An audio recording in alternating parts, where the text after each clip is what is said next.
afternoon. I'm Captain Sarah Harper, the Public Affairs Officer for the Thunderbirds. My boss, Lieutenant Colonel Jason Hurd, LT.COL.JASONHEARD. He's the commander leader for the Thunderbirds. He will make a quick statement about our mishap and open up the floor for questions.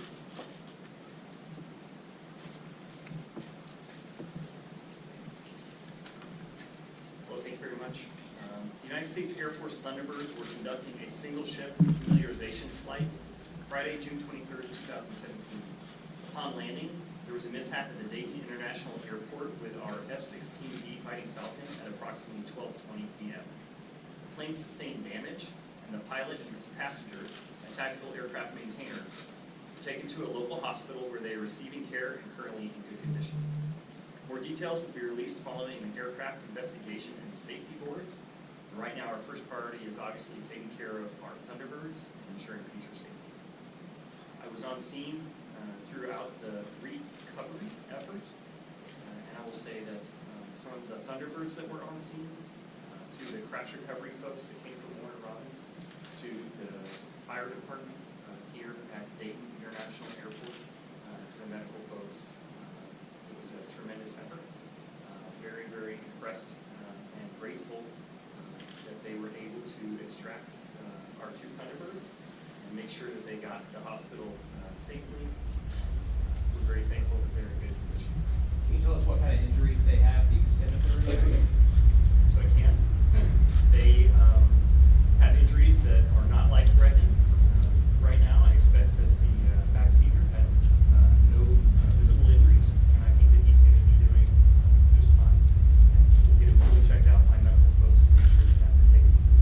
Our pilot had some lacerations as well as some injuries to his leg, but he is in stable to good condition and doing very well. So grateful for the medical folks that are taking care of him. What does a plane like this, a jet like this weigh, and what would it take to put it on its top like that? Okay, so a jet like this weighs around 25,000 pounds, and clearly almost anything can be overturned given the right circumstances. Do you know what caused the mishap? We don't, but the Air Force takes safety very seriously, and we will conduct a thorough safety investigation. We have a boarded process whereby we come in and collect all facts and evidence and make sure that we understand exactly what happened.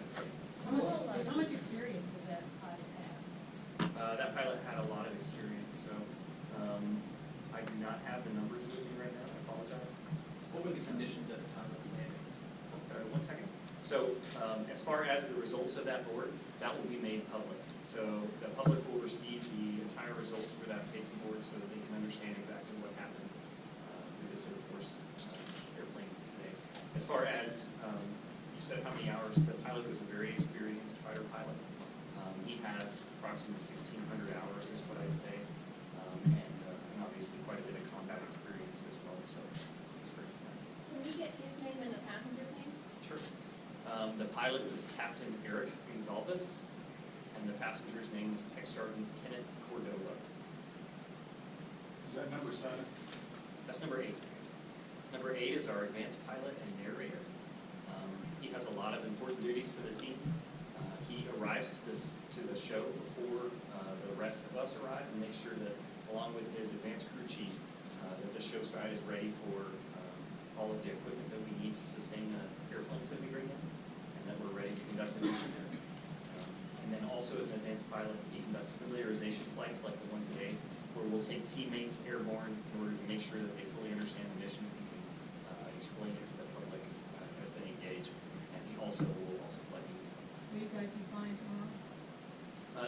Whether or not we're going to be flying tomorrow is yet to be determined, and we're working on that right now, but we'll let you know as soon as we make a decision. What goes into your decision whether to go for the air show this weekend? Okay, very easy. So our first priority right now is just making sure that Captain Speedy Gonzalez and Kenneth Cordova are safe and healthy. And beyond that priority, after we've satisfied that, we want to take care of the rest of our teammates and make sure that they're ready to conduct the mission again. And we want to make sure that it can be safely conducted. So once we're ready to make sure that those things are done, then we'll make a decision on the air show first. So he would not actually be flying in his show tomorrow, like doing the stuff tomorrow? That's That's correct, ma'am. So as the advanced pilot, flying the demonstration is not one of his duties, but he does more of that flying it. But he is a fully qualified F-16 pilot. Can you give a timeline of how, when he took off to when he landed and when the mishap actually happened? Sure, I'll give you a rough timeline. He took off around 10:30 this morning. Obviously, the weather during his takeoff and the forecasted weather for the time of his flight met all of our requirements for flight. During that flight, he went out to a piece of training airspace where he was able to showcase the capabilities of the F-16 to his crew member for that familiarization flight. And then upon recovering back to the base, he shot the approach here, which is we follow instrument procedures to recover to the base, and again, met his legal requirements for that. So when did the accident or mishap actually happen? After the landing? The mishap happened after landing, and beyond that, it takes a safety investigation board really to collect the facts as to what caused it. So I'm not able to offer any other additional details. They'll fully look at that and make sure that we know exactly what happened. Is the plane still on the runway, or is it didn't begin the taxi back? The plane right now where it currently sits is off the end of the runway. But was it raining heavily at the time, and then what decision to go into whether or not to still try to land in those conditions? Sure. So all pilots, especially Air Force pilots, are highly qualified and trained to make these type of decisions. We land in rain all the time, and we use what we call takeoff and landing data in order to assist us making those decisions. So for things like a wet runway, we'll make sure that the aircraft that we're flying, the fuel weight that it happens to sit at, is fully capable of stopping with the runway that's available. And the weather conditions are the same way. So we have Air Force regulations that guide whether or not we can go in certain weather conditions. And what I know to this point is that his approach and landing met all of those legal requirements. So all the requirements were met for the approach, and the Safety Investigation Board will determine the cause from there. Is that you all who make that call when it's safe or not to fly? Is it? Is it you all? Well, it's actually guided by regulation. So the minimums are well established, and they actually change based on the pilot's experience level. And so, yes, we always have a squadron duty officer that helps the pilot to make that kind of a decision. They'll get together and make sure that it meets legal requirements, and then beyond that, that it's always safe. So we have what we call operational risk management that will apply to every flight to make sure that it's not only legal, but the smart thing to do. Have you been able to Runway, speak to you the went gentleman in the plane? What runway, was he going on 6 or 2-4 on that? He was landing on runway 2. 2-4 on that approach. Have you been able to speak to your, No, 6. Runway 6. 6 left. 6 left. been able to speak to your team members in the plane? Yes, so I was on site throughout their recovery. So I saw them throughout the entire recovery effort, and we were able to talk to them and make sure that they understood what was happening outside of the aircraft as they were being instructed. Which one did it take 2 hours? They were conscious throughout, absolutely. There was one that it took 2 hours to get out. Which one was that? So I think that Captain Gonzalez was extracted at probably about the 80-minute point or 90-minute point, and it probably took another 10 or 20 minutes to extract. What kind of damages did the plane sustain? So the plane, as soon as we can get that information out, we'll pass that, but the plane sustained damage as it was overturned. And so the whole time they were talking and letting you guys know how they were doing throughout the whole. They were talking to let us know how they're doing. Yeah. In fact, they were very, very brave throughout, and they assisted in their own recovery efforts. How grateful are you that this wasn't worse and the outcome wasn't different? We're tremendously grateful. So every member of this team loves and respects every other member. We're clearly very, very happy that they're safe, and that they're being well taken care of right now, and that the injuries are not much worse than they are. So we're extremely grateful as Thunderbirds and as an Air Force that our airmen are safe today. Who actually makes the decision to fly tomorrow? Will it be you? That decision, obviously, I would take counsel with my leadership as well as to whether or not we need to fly, but ultimately that decision is assessed based on the readiness of the team to fly. So if I can't ensure team and crowd safety, then we won't fly. and my leadership feels exactly the same way. So it's really pretty clear to me, whether or not, what guides that decision, if that makes sense. Can you explain the choice of verbiage? You're calling this a mishap.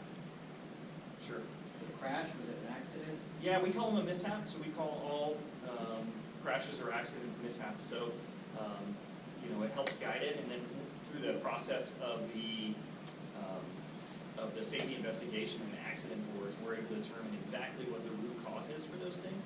And we have findings, and then we're able to distribute those findings to the rest of the Air Force to prevent future mishaps. Did it hit anything or just overturned? I did not see it hit any ground obstructions. Did you see this have happened yourself? Did you agree with this? No, I did not. We did have, witnesses out there. There were witnesses within the tower and on the airfield and some of our maintainers. I know I arrived to the scene just a few minutes after that. Has this happened to the Thunderbirds before? One of your aircraft? The Thunderbirds have been conducting our mission for the public since 1953. So we've had a number of mishaps in our past. But obviously we have a very, very good safety record. But has one of your planes flipped over before while taxiing? I'm not aware of this particular type of mishap having occurred before. Do you know how far it's been once it landed on the top or whatever? At the point that it overturned, it did not look like it skated very far, but it was probably 300 feet off the end. Off the end? We heard from witnesses who said it appeared to hydroplane. Is that what you're hearing? Again, the safety investigation board, we use both witness counts, we use on-aircraft data, so we have a flight recorder that records everything that happens. We use that tape, and we'll go in and do interviews of everybody who's involved, from witnesses to the pilot, and we'll determine those causes. So it's just too early to be able to tell. Yeah, it's like kind of, I know you're not going to get into what happened yet, but kind of maybe worse, a wind or something like that, that maybe positive, or if you were having windy conditions like that. Exactly. What we found with Florida mishaps is oftentimes if you were just to speculate, that you would miss what the actual root cause of the mishap was. So it is better to wait for the full facts to be examined by a board, and then make sure you do so. So it's not only for the public, but for other aviators within the Air Force to make sure it doesn't happen. How long does it typically take to conduct an investigation on this map? So we are conducting an investigation right now. So we've got different levels for our aircraft investigation. The minute that an aircraft investigation happens, we take that scene and we hand it to an on-scene commander. And our initial priority is to make sure that the people are extracted safely. After that, we make sure that the aircraft itself is in a safe configuration for further investigation. And then we set up what's called an interim safety board and we collect evidence. So we are already investigating right now. Under the information that's been told us as the announcer for your show, do you know if he's going to be able to carry on his duties tomorrow? So after he was extracted from the airplane, I was holding his hand as he was getting moved to the ambulance, and he was talking to me. Will being down the front left play a role in the decision to fly tomorrow or not, or is this something, the show, something you can do with one last point? Yeah, we bring 8 airplanes to every show site, and those are 2 spare aircraft. And so we do have enough airplanes to fly the show, but the decision has not been yet made as to whether or not we're going to fly a show tomorrow. What time do you think that decision will be made? Because I'm sure a lot of people are watching this on TV or whatever. Yes, ma'am, and I'll tell you, I'm very sensitive to that, and we would like to release that decision just as soon as possible. So give me just a little while, and we'll be able to.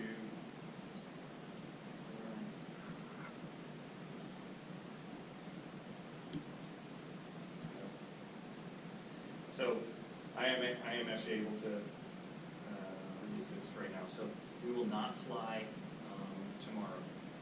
So we will not fly an air show tomorrow, and then we will we'll be evaluating Folsom. And why, whatever that is, just reading, why do they say no? Well, in order to make a decision, I talked to all of my people, and I wanted to make sure. So I have to assess the readiness of the entire team to go out and conduct the mission. Obviously, I have no doubts that the rest of our fleet is ready to go. We need to make sure that our people are taken care of as well. So they've just seen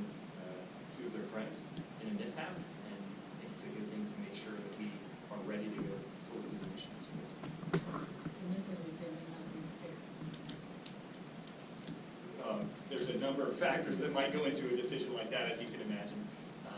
But, crowd safety and safety of our teammates is always our top priority. So can you talk about the disappointment that there is there that you're now realizing that you're not going to fly tomorrow? I know one of your pilots is from this area, and he must also be disappointed. I mean, what goes into play there? Sure. We love performing to the crowd. Obviously, it's a disappointment anytime that we have to cancel a performance. But our priority right now is making sure that our teammates are safe and we can take care of them and that we're ready to fly the next demonstration. Have you ever had a mishap directly before an air show, like you did today, and really did that kind of impact your decision not to fly tomorrow? Yes, we have.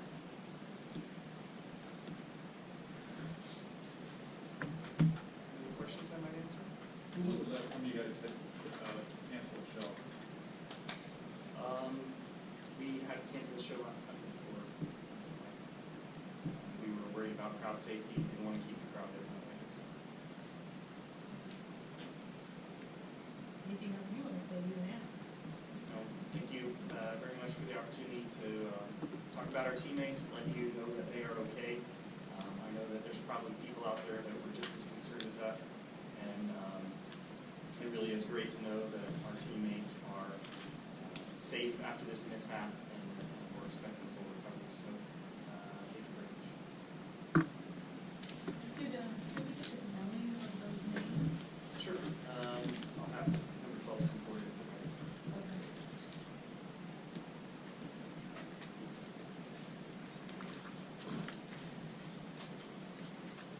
So you can find the spelling of Captain Eric Gonzalez on our website in Tech Sergeant Cordova, www.afthunderbirds.com.